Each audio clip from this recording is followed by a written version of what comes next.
donor breast milk does cost money. You say it's about £120 a litre. That sounds like an awful lot of money.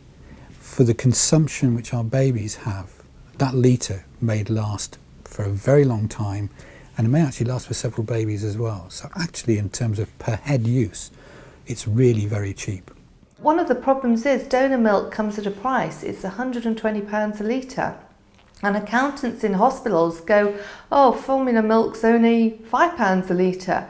But they don't look at the cost of days of intensive care, the stress on the parents, the antibiotics, the drugs, the surgery, the transport costs if your baby's not in a surgical unit, and the lifelong implications for the National Health Service of having to care for that child with a major bowel disorder for the next 30, 40, 50 years.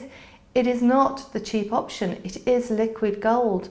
Although there is a cost for using donor milk to the unit, when that is compared with, for example, looking after a baby who's had NEC, then the cost is really insignificant.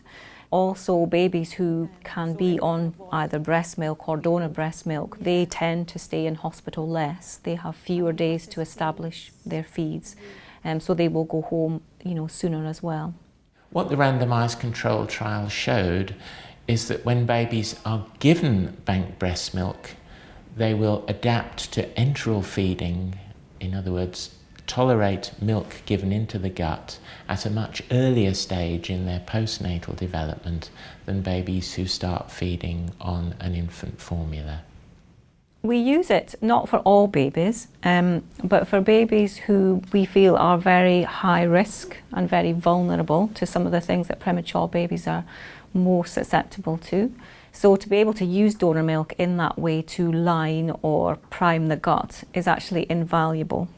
In this unit, we'll have gone from exclusively using either maternal milk or formula milk.